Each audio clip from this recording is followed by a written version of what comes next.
আসসালামু আলাইকুম। হোসনারাস কিচেন মানে নতুন নতুন রেসিপি ক্রিয়েট করা।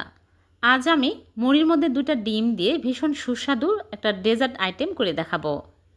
খুবই সুস্বাদু হবে আর খুবই কম সময়ে ঝটপট বানিয়ে দেখাবো। আশা করছি আপনাদের কাছে ভালো লাগবে। তাহলে চলুন দেখে নেই। প্রথমে একটা বোলের মধ্যে নিয়ে নিচ্ছি মুড়ি। নরম মুড়ি নিলেও হবে, মুসমুসে নিলেও হবে। এখানে আমি ২ কাপ মুড়ি নিয়ে নিচ্ছি। আর এখানে নিয়েছি ডিমের কুসুম ২টা। শুধু কুসুম নিতে হবে। তারপরে আমি লিকুইড দুধ দিয়ে দিচ্ছি ১ কাপ। আগে জাল করে ঠান্ডা করে তারপরে দিয়ে দিচ্ছি। গরম দুধ দেওয়া যাবে না, যেহেতু ডিম আছে। এখন আমি ভালো করে মিশিয়ে নেব।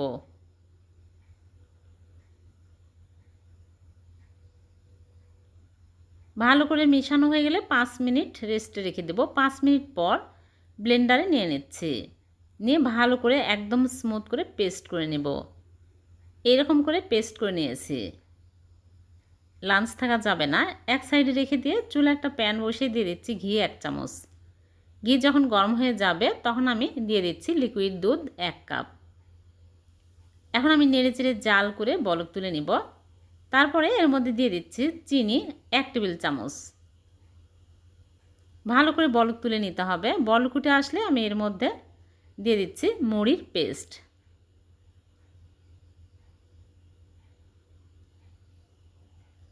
সবগুলো দিয়ে ভালো করে নেড়েচেড়ে ঘন করে নিব। অনবরত নেড়েচেড়ে নিতে হবে। তারপরে দিয়ে দিচ্ছি সুজি। এখানে ২ টেবিল চামচ সুজি দিয়ে দিচ্ছি বাইন্ডিংয়ের জন্য। দিয়ে আমি ভালো করে নেড়েচেড়ে ঘন করে নিব। একদম ঘন টাইট করে নিতে হবে। বেশি সময় লাগে না, খুব তাড়াতাড়ি হয়ে যায়। আরেকটু শক্ত করে নিতে হবে। ঠান্ডা হওয়ার পরে আরও শক্ত হয়ে যাবে। এখন এই অবস্থায় এখন চুলা থেকে নামিয়ে নিচ্ছি। নিয়ে প্লেটে ঢেলে ঠান্ডা করে নিব। ঠান্ডা হয়ে গেলে ভালো করে মথে নিচ্ছে। হাতে ঘি লাগিয়ে ভালো করে মথে নিতে হবে। একদম মসৃণ একটা ডো তৈরি করে নিতে হবে। তারপরে আমি অল্প অল্প করে নিয়ে চপের শেপ দিয়ে নিব। এইরকম করে আমি সবগুলো বানিয়ে নিব।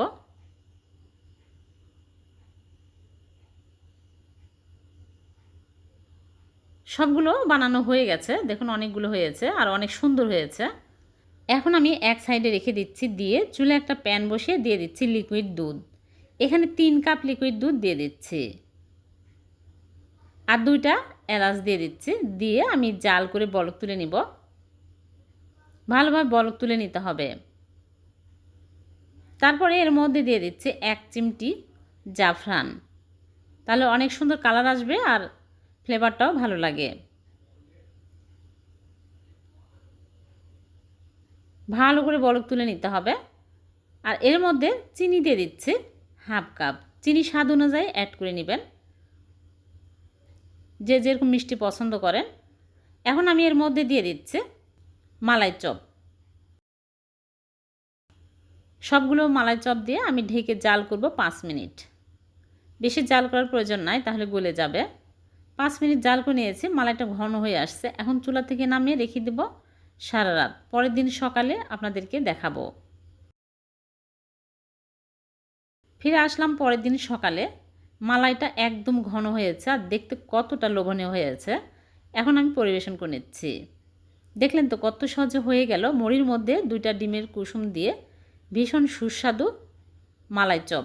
এভাবে বানিয়ে দেখবেন, খেতে দুর্দান্ত স্বাদের হয়। উপর দিয়ে বাদাম কুচি আর জাফরান দিয়ে সাজিয়ে নিলাম। অনেক নরম তুলতুলে, মুখে দেওয়ার সাথে সাথে গলে যাবে। একটা কেটে দেখাচ্ছি, অনেক সুস্বাদু হয়েছে।